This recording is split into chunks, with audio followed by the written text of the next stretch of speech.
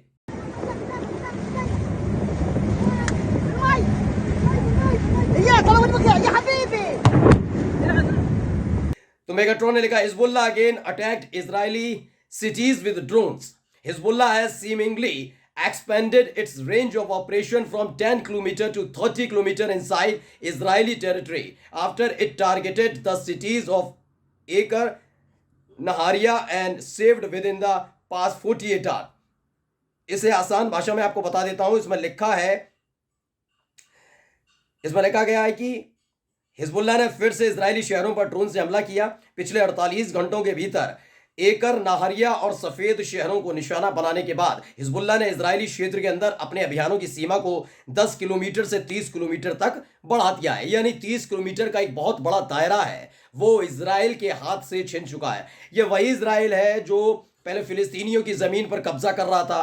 जब इसने फिलिस्तीन में एक नया इजराइल पैदा कर लिया तो उसके बाद 1962 में सीरिया के गोलन हाइट्स पर हमला किया, उसको भी कब्जे में ले लिया। लेकिन हालत यह हो गई है कि 7 अक्टूबर के बाद इसके पास कोई नई जमीन नहीं आ पा रही है, बल्कि जमीन छिनती जा रही है। नरसंहार जरूर कर रहा फिलिस्तीन के अंदर, लेकिन सीरिया का गोलन हाइट्स छिनने वाला है। यूएन में प्रस्ताव पास हो चुका है। वहीं दक्षिणी इजराइल में पहले से इनकी आवाजाही पूरी तरीके से प्रतिबंधित सी हो गई है, क्योंकि जैसे ही कोई इजरायली सैनिक वहां नजर आता है, हुती लड़ाके, यमन की सेना बम, गोला बारूद, ड्रोन से अटैक कर देती है। यही काम हिजबुल्लाह कर रहा है उत्तरी इलाके में।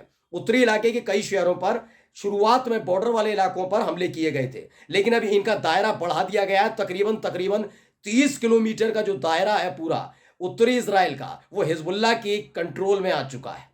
उसका जीता जाता सबूत हिजबुल्लाह की तरफ से दे भी दिया गया कि देखिए, हम आसानी से बिना कुछ नुकसान झेले आराम से इजराइल में हमले कर रहे हैं। कोई नजर नहीं आता। बड़ी बड़ी इमारतें जरूर हैं, लेकिन इन इमारतों में रहने वाला कोई नहीं है। लगातार ड्रोन से अटैक किए जा रहे हैं। ड्रोन पहले इंटरसेप्ट करता है कि कहां कहां इजरायली सैनिकों का बेस कैंप बना हुआ, वहां पर हमले कर देता है। और एक और बड़ा इलाका, एक और बड़ा मिलिट्री बेस इजराइल का निस्तेनाबूद हो गया। खबर यह भी है कि इनके कई सैनिकों की मौत इस हिजबुल्लाह के धमाके में हमले पर हुई है।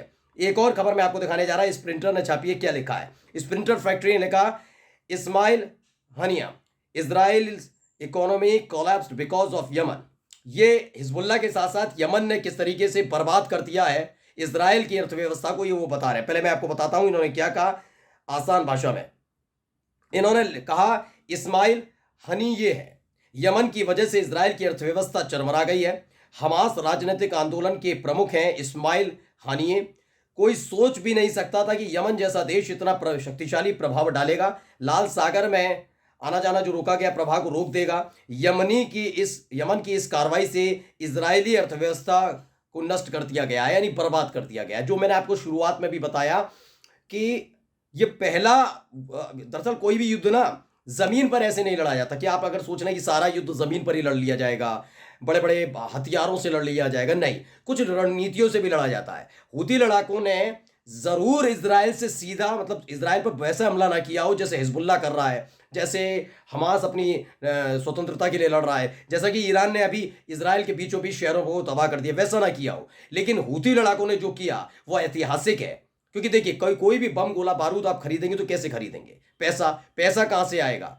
व्यापार होगा। व्यापार कैसे होगा?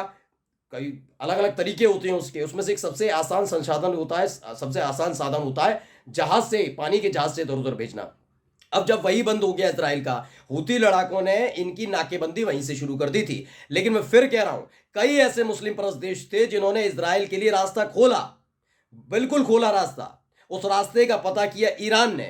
पहले एक जहाज पर कब्जा किया और उसके बाद हिजबुल्लाह ने वहां अटैक कर दिया। यानी एक तरफ आप देखिए, ये तमाम देश मदद कर रहे थे। इजराइल, यमन जैसे छोटे से देश ने हमास की मदद के लिए, फिलिस्तीनियों की मदद के लिए, छोटे छोटे बच्चों की मदद के लिए, गजा की मदद के लिए हुती लड़ाकों ने एक पूरा का पूरा आंदोलन छेड़ा। और आंदोलन की आप हालत देख लीजिए इजराइल का क्या हो गया है। इजराइल के अंदर खुद भूखे मर रहे हैं लोग, परेशान चल रहे हैं, व्यापार हो नहीं रहा, पैसा मिल नहीं रहा, नौकरी सैलरी मिल नहीं रही, खाने पीने का सामान बचा नहीं है। ये तमाम चीजें हो रही हैं। नमस्कार।